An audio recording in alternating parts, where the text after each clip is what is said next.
वसई विरार शहर के विभिन्न नागरिक मुद्दों को लेकर भाजपा ने अब आक्रामक रुख अपनाया है। नागरिकों के लंबित सवालों की तरफ महानगर पालिका प्रशासन का ध्यान आकर्षित करने के लिए भाजपा की तरफ से वसई विरार महानगर पालिका मुख्यालय पर जोरदार मोर्चा निकाला गया।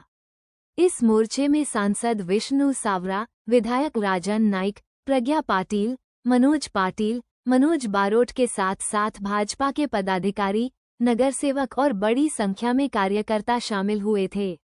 वसई विरार शहर के नागरिकों के विभिन्न मुद्दों को लेकर भाजपा की तरफ से महानगर पालिका प्रशासन के खिलाफ जोरदार आवाज उठाई गई।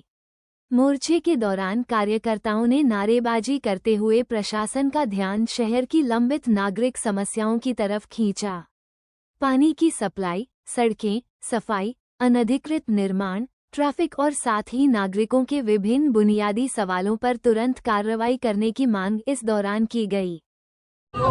आपल्या सगळ्यांना माहिती आहे की वसई विरार महानगरपालिकेच्या सत्तेच्या चाव्या ह्या इथल्या बहुजन विकास आघाडीला गेल्या 7 महिन्यापूर्वी जनतेने दिल्या। मोठ्या विश्वासाने दिल्या।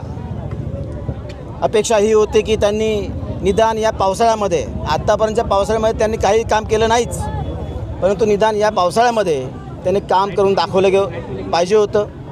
नाले सफाई, खड्डे सफाई करायला पाहिजे होती, रस्ते बुजवायला पाहिजे होते। जी प्रचंड गैरसोय निर्माण झाली आहे सगळ्या व्यवस्थेची, त्याची घडी निर्माण करायला पाहिजे होती, परंतु पहिल्याच पावसामध्ये हे सत्ताधारी उघडे पडले आणि ते किती अपयशी ठरले हे आपल्याला दिसलेलं आहे। साधारणतः 5 दिवस या वसई विरारमध्ये पाणी घरामध्ये साचलेलं होतं।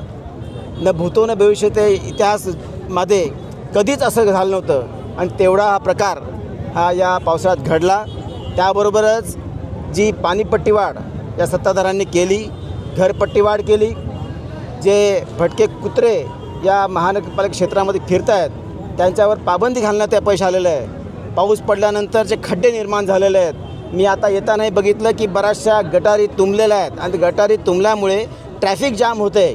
त्यामुळे अशा इतर अनेक समस्या ज्या सोडवण्यात येथील सत्ताधारी पूर्णपणे अपयशी ठरलेले आहेत आणि हे त्यांना माहीत असूनसुद्धा या वसई विरार महानगरपालिकेचा विकासाचा जो महामार्ग आहे हा महानगरपालिकेतून जातो, पण तरीसुद्धा हेतू पुरस्कर ते पळवाट करण्याचा प्रयत्न करत आहेत आणि म्हणून ते बोट राज्य सरकारकडे दाखवत आहेत, बोट केंद्र सरकारकडे दाखवतात, परंतु हे स्वतः मान्य करतायत की ते सुद्धा अपयशी ठरलेले आहेत।